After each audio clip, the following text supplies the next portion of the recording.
Hi everyone, this is Syrian Girl with an update on what's been happening in Iraq and Syria.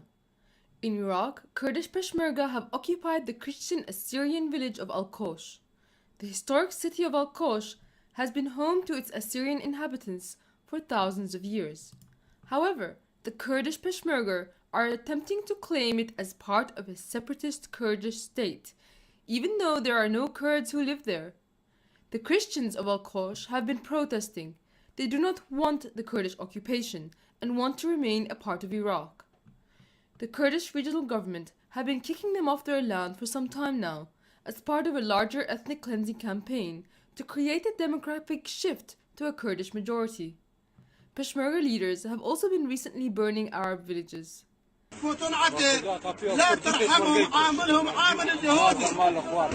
The Iraqi army is now moving into these areas.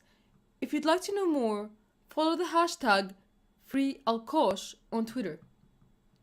Meanwhile, in Syria, the US-backed Syrian Democratic Forces have raised the flag of the Kurdish terrorist organization PKK in the center of Raqqa, revealing to all that the US has basically been supporting a group that it lists as a terrorist organization, in spite of rebranding them as SDF.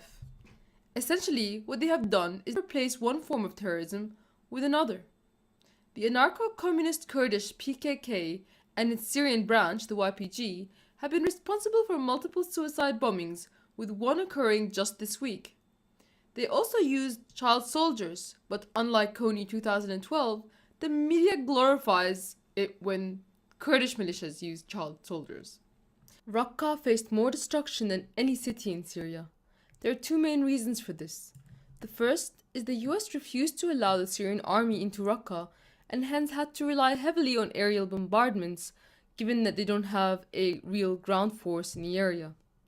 The second is it suited the agenda of those who want to balkanize Syria to get rid of Raqqa's Arab population so that it can be argued that the city should be under Kurdish rule.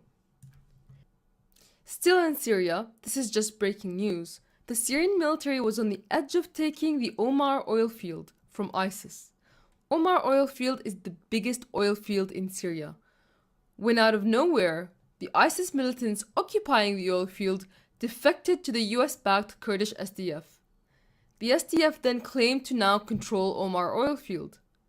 You can see on this map that the SDF was nowhere near Omar oil field and the Syrian army was on its edge. They could not have captured it. Perhaps the same people had both ISIS and US-backed SDF coats in their closet. After all, one of their main leaders of SDF, Abu Hawla, used to be an ISIS member. Earlier this week, the US-backed Kurds struck a deal with ISIS to get them out of Raqqa and into Deir ez-Zor to fight the Syrian army. This would not be the first deal the US-backed forces made with ISIS. There has always been a somewhat unholy alliance between the Kurdish militants and ISIS. ISIS has been the ultimate tool for a Kurdish land grab. In 2014, the Peshmerga used ISIS to ethnically cleanse Yazidis and Christians by forcing them to disarm and then abandoning them to ISIS. When Kurdish forces kicked the Iraqi army out of Kirkuk, there was a bridge separating them from an ISIS garrison. Here's a conversation that took place between ISIS militants and the Kurdish Peshmerga.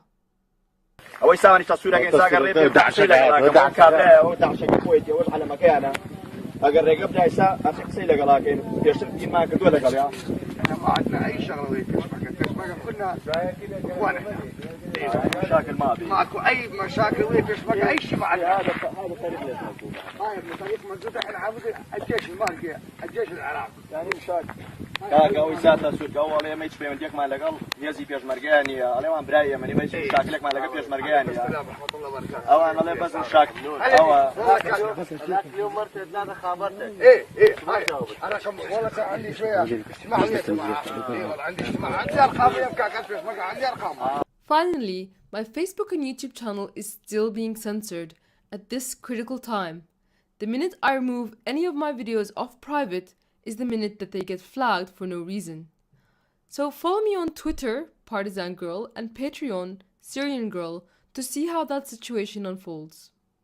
Thank you.